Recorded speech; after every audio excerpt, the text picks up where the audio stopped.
soal pertama yang perlu diperoleh adalah mengenai soal sokongan. Kerana kalau kita lihat dari segi nombor-nombor sokongan, tidak ada mana-mana pihak yang mempunyai sokongan yang mencukupi untuk menubuhkan kerajaan. Dan untuk itu saya nak bersama dengan penganalisis politik dari Universiti Teknologi Malaysia UTM, Dr. Mazlan Ali. Doktor, kalau kita lihat ketika ini, tidak ada mana-mana pihak yang mempunyai jumlah sokongan majoriti mudah untuk menubuhkan kerajaan sekiranya Tan Sri Muhyiddin Yassin meletakkan jawatan, kerana kita difahamkan ada mesyuarat khas kabinet yang berlangsung ketika ini kemudian disusuli dengan pertemuan dengan yang di-Pertuan Agong. Tetapi soalnya ketika ini, siapa yang ada sokongan majoriti? Ya, kita mendengar Tan Sri Muhyiddin akan menghadap Sri Paduka Baginda Pertuan Agong pada pagi ini, dan rumor mengatakan beliau akan meletakkan jawatan. Kita juga maklum bahawa pemimpin-pemimpin parti sekarang sedang melakukan perundingan-perundingan yang setakat ini kita belum lagi jelas siapakah yang mempunyai majoriti, kerana kedudukan sekarang ini khabarnya Tan Sri Muhyiddin ada 100 sokongan, Datuk Sri Anwar 88, parti-parti pembangkang lain mempunyai sejumlah kerusi yang tidak begitu signifikan untuk pemimpin dilantik sebagai Perdana Menteri, melainkan sekiranya beberapa tokoh ini seperti Datuk Sri Anwar, Tan Sri Muhyiddin dan juga Datuk Sri Zahid Hamidi. Tiga pemimpin ini sekiranya di antara mereka melakukan perundingan-perundingan dan juga menimbangkan gabungan ataupun kerjasama, mungkin majoriti itu boleh ditunjukkan kepada Sri Paduka Baginda untuk dilantik sebuah kerajaan baru. Tetapi setakat ini rasanya kita tidak begitu nampak dengan jelas potensi siapakah yang akan mempunyai majoriti itu tidak begitu jelas. Maka ada rumus yang mengatakan kemungkinan tidak ada sesiapa yang boleh untuk mengukuhkan majoriti. Inilah yang kita lihat menariknya politik pada masa ini, dan pada masa yang sama ia juga mencetuskan kebimbangan kerana kita perlukan sebuah kerajaan yang kukuh yang dapat menangani masalah pandemik dan juga masalah ekonomi sekarang. Doktor, siapa ada sokongan majoriti itu soalan yang membungkam kita semua ketika ini. Tetapi dalam masa sama, kalau kita lihat daripada sudut angka-angka, kerana politik itu juga mainan angka siapa mempunyai jumlah majoriti yang mencukupi untuk menubuhkan kerajaan. Kalau kita lihat kejadian ataupun polemik semasa yang berlaku ketika ini disebabkan oleh tindakan 15 ahli Parlimen UMNO yang menarik sokongan terhadap Tan Sri Muhyiddin Yassin, dan keadaan ini juga mungkin boleh berulang di masa hadapan dengan new coalition ataupun konfigurasi parti-parti politik ini. Tapi bagaimana bergerak ke hadapan, boleh kita pastikan bahawa perkara ini tidak berlaku? Maksudnya dalam sesuatu gabungan itu ada yang tidak berpuas hati sesama sendiri sehingga seperti yang berlaku 15 ahli parlimen ini keluar kerana apa yang mereka hajati mungkin tidak dapat ditunaikan. Tetapi bergerak ke hadapan, bagaimana pembentukan dan apa perkara yang mungkin perlu diberikan pertimbangan oleh parti-parti politik ini sebelum mereka menghulurkan tangan untuk menjalin kerjasama? Itulah yang sedang membingungkan seluruh rakyat Malaysia sekarang. Mereka berfikir apakah motivasi yang begitu besar oleh UMNO pimpinan Zahid Hamidi untuk menjatuhkan Tan Sri Muhyiddin yang mempunyai sokongan yang cukup sebelum daripada ini. Dan penarikan 15 anggota Parlimen UMNO yang pro kepada Zahid Hamidi ini telah menyebabkan Tan Sri Muhyiddin kehilangan majoriti. Maka persoalan yang timbul, adakah motivasi yang begitu besar yang nampaknya juga disokong oleh bekas Perdana Menteri Datuk Seri Najib, adakah antara UMNO dengan Pakatan Harapan mempunyai satu agenda ataupun mempunyai satu perancangan untuk menubuhkan sebuah kerajaan bersama? Kerana sebelum ini kita mendengar ada satu audio perbincangan di strategi antara Datuk Seri Anwar dengan Zahid Hamidi. Dan pada masa yang sama, kita juga mendengar khabar-khabar yang mengatakan kemungkinan UMNO Zahid Hamidi ini 15 ini akan kembali bersatu dengan kumpulan Ismail Sabri dan akan menubuhkan sebuah kerajaan baru yang akan diterajui oleh UMNO. Maka timbul persoalan di sini, adakah Parti Bersatu yang mungkin terasa dikhianati oleh UMNO akan bersedia untuk menerima hakikat tersebut? Maka adakah akan berlaku satu bentuk penjajaran semula politik Malaysia pasca kejatuhan Tan Sri Muhyiddin Yassin? Inilah sesuatu perkara yang pada hari ini kita lihat satu situasi yang begitu rumit untuk kita fikirkan, untuk kita analisis. Dan adakah Datuk Seri Anwar akan berjaya untuk menubuhkan sebuah kerajaan hanya dengan Pakatan Harapan yang hanya mempunyai sekitar 88 ke 90 kerusi dicampur dengan parti-parti yang lain hanyalah 105 kerusi?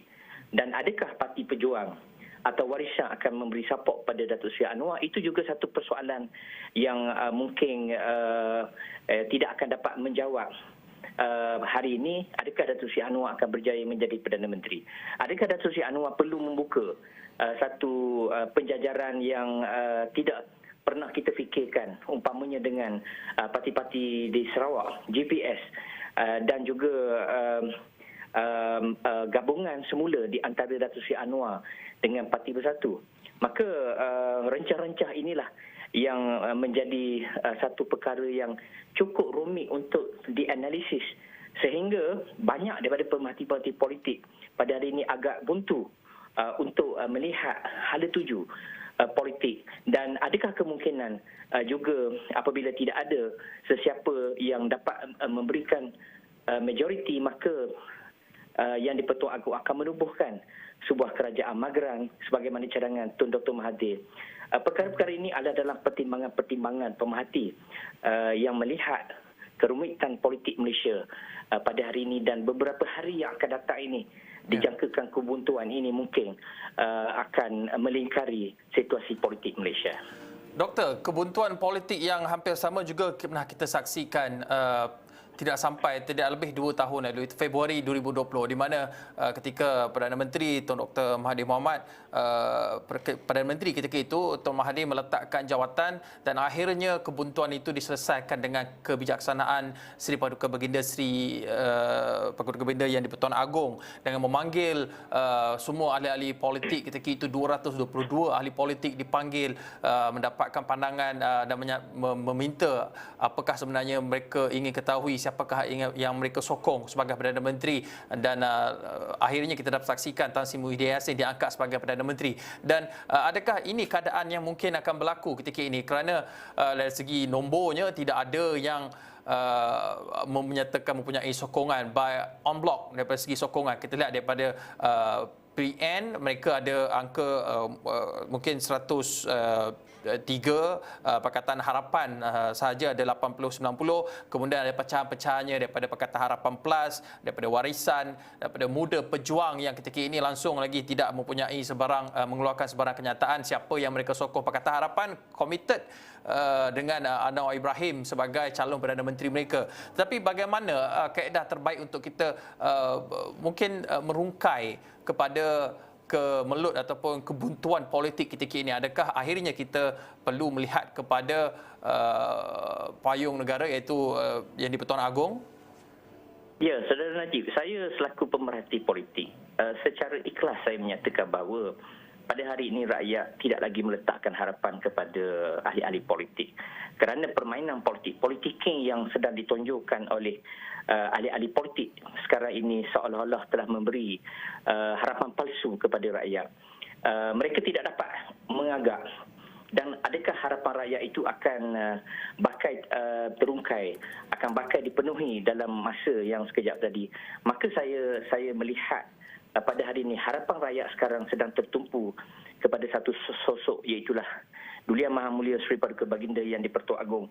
Kerana Seri Paduka sejak daripada krisis tahun 2020, tahun lepas pada bulan Mac lagi, telah menunjukkan kebijaksanaan baginda bagaimana untuk menangani. Peranan yang dimainkan oleh Yang di-Pertuan Agong itu cukup besar, dan nampak Sri Paduka Baginda cukup teliti bagaimana untuk merungkai situasi politik yang berlaku pada masa itu. Dan saya yakin dalam kebuntuan politik pada hari ini, sekali lagi Sri Paduka Baginda Yang di-Pertuan Agong akan memainkan peranan baginda sebagai raja berperlembagaan menurut perlembagaan dengan kebijaksanaan Duli Yang Maha Mulia Tuanku, dan pada masa yang sama dengan nasihat daripada Duli-Duli Yang Maha Mulia Raja-Raja. Saya yakin Tuanku dapat menangani situasi yang nampaknya rakyat sudah hilang harapan mereka kepada ahli-ahli politik yang nampaknya mungkin dianggap oleh rakyat lebih mementingkan kuasa, sedangkan rakyat pada masa ini sedang berdepan dengan situasi yang sukar, dengan pandemik COVID, 20,000 kes sehari, kematian purata 200 hingga 300 sehari, yang memerlukan perhatian dan juga penyelesaian daripada kerajaan.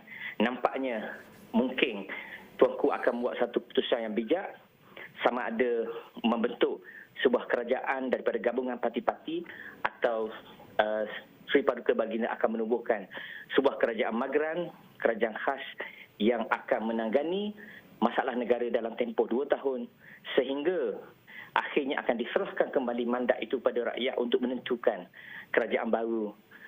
Selepas 2 tahun diadakan pilihan raya yang ke-15 yang akan mengutamakan keadaan. Doktor, keadaan landscape politik negara ini seolah-olah berulang. Dan pemain politiknya juga dalam kalangan elit politik. Wajah-wajah yang sama kita saksikan sejak berdekad yang lalu.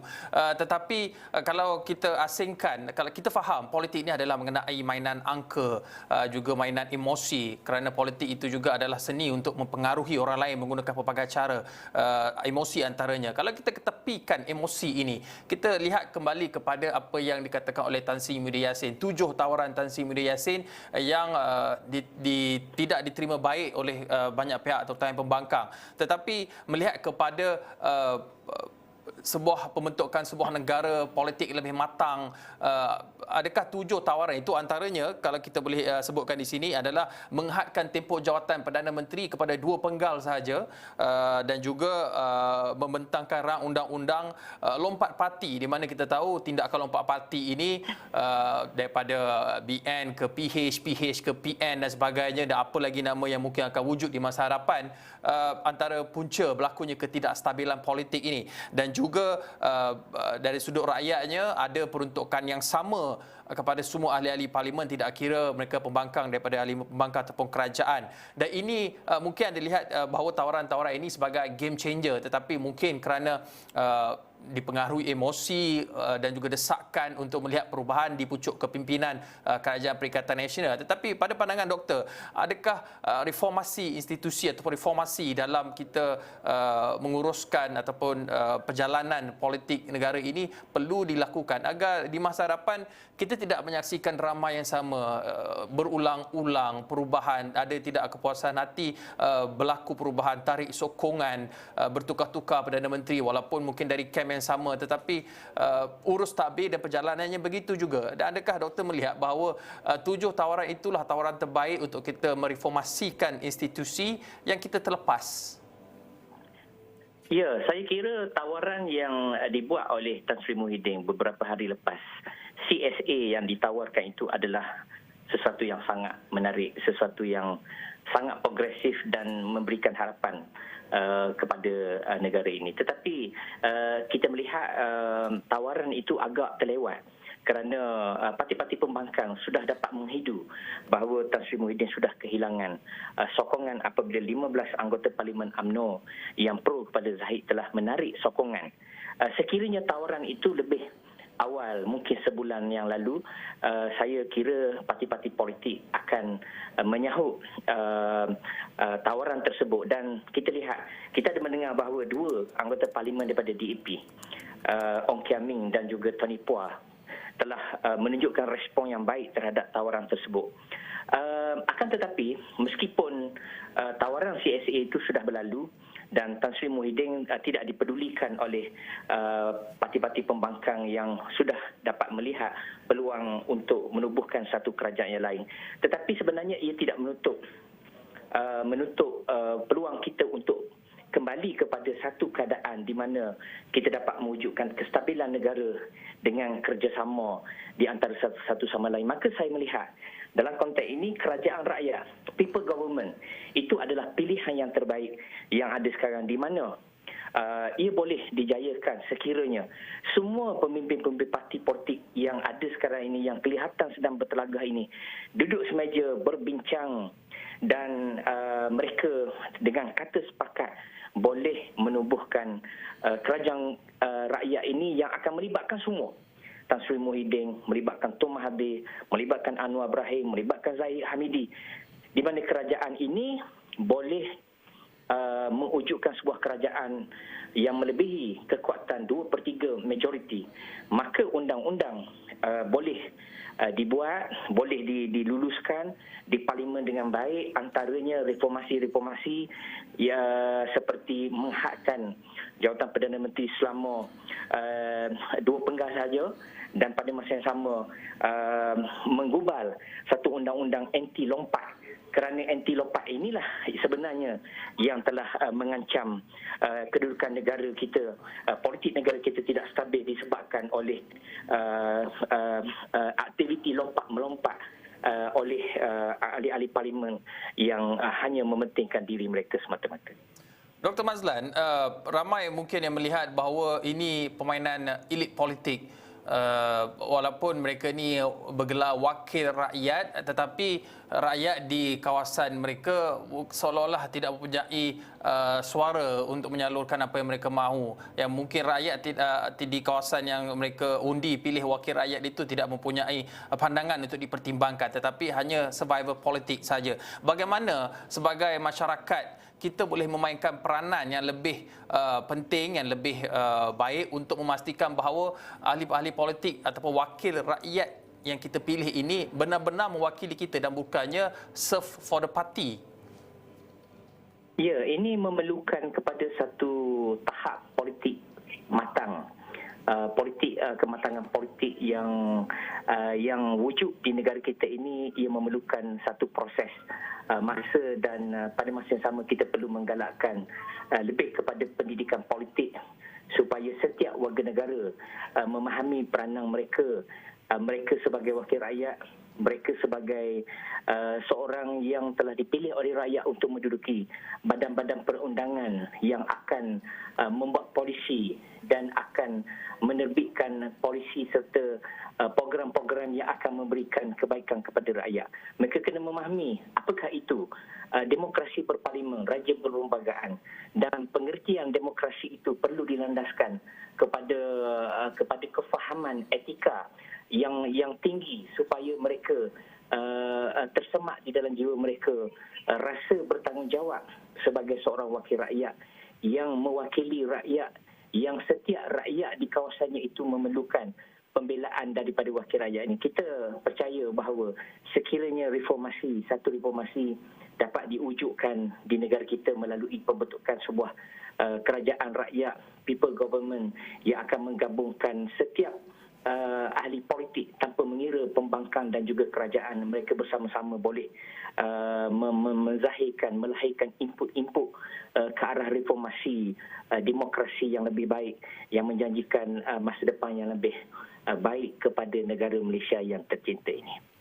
Dr. Mazlan Ali, itu apa yang kita mahukan. Mungkin bagi pendapat pengasis politik ataupun masyarakat di luar sana, yang penting adalah soal rakyat ketika mana kes jangkitan harian ketika ini bermain pada kadar 20,000. Ini bukan sekadar angka, ini nyawa.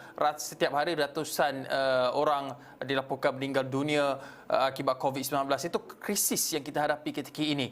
Tetapi apa cabaran utama, mana-mana individu yang akan menerajui pentadbiran negara ketika ini? Kita faham keutamaannya adalah rakyat, COVID-19, mengekang COVID-19 dan juga vaksinasi. Tetapi cabaran utamanya adalah memastikan wujudnya persefahaman. Dan adakah mereka boleh dilihat bahawa mereka ini akan menjadikan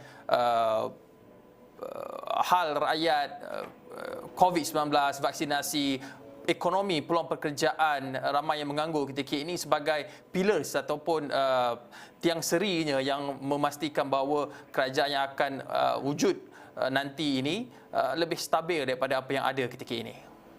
Yalah, itulah sebenarnya harapan yang kita lontarkan kepada ahli-ahli politik ini supaya mereka menyedari bahawa tanggungjawab mereka sebagai pembuat dasar, pembuat undang-undang di negara ini yang akan memimpin negara, yang menentukan hala tuju negara. Di tangan-tangan mereka lah, 220 ahli Dewan Rakyat ini, di tangan-tangan mereka inilah dan juga masa depan rakyat. Sekarang berdepan dengan kesusahan, dengan pandemik COVID-19 yang agak serius di negara kita.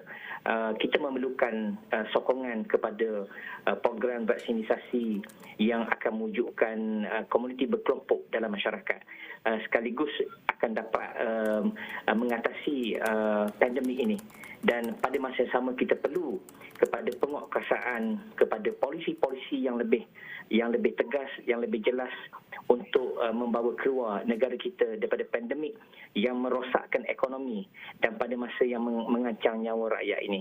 Maka kita sebenarnya menaruh harapan kepada wakil-wakil rakyat dan kebijaksanaan Sri Paduka Baginda yang di-Pertuan Agong di atas nasihat tuanku, di atas tunjuk ajar tuanku dan juga hala tuju yang akan dibawa oleh baginda ini, mungkin wakil-wakil rakyat ini, pemimpin-pemimpin politik ini boleh menimbangkan untuk mereka duduk bersama berbincang, maka penubuhan sebuah kerajaan baru berasaskan kepartian mungkin tidak boleh menyelesaikan masalah, tetapi kerajaan rakyat mungkin menjadi satu solusi yang baik di mana pembentukan kerajaan yang kuat membolehkan undang-undang dapat diluluskan di parlimen yang akan merubah situasi dan juga akan membentuk polisi-polisi baru yang lebih produktif untuk negara yang pada masa akan datang dapat mencegah ahli-ahli politik daripada menjadi tidak bertanggungjawab. Kita disiplinkan mereka dengan undang-undang anti lompat dan pada masa yang sama undang-undang ke atas mereka yang melakukan rasuah politik dan seumpamanya dapat diwujudkan oleh kerajaan rakyat yang akan memberi harapan kepada negara kita pada masa akan datang. Itu harapan besar yang bukan sahaja dinyatakan dilihat oleh pihak pengarasi satu pemerhati politik, tapi saya pasti harapan besar oleh semua rakyat Malaysia ketika ini melihat kepada kemeluk politik yang mungkin bagi kalangan sebahagian dari kita sudah wujud kelesuan politik, political fatigue melihat kepada apa yang berlaku ketika ini.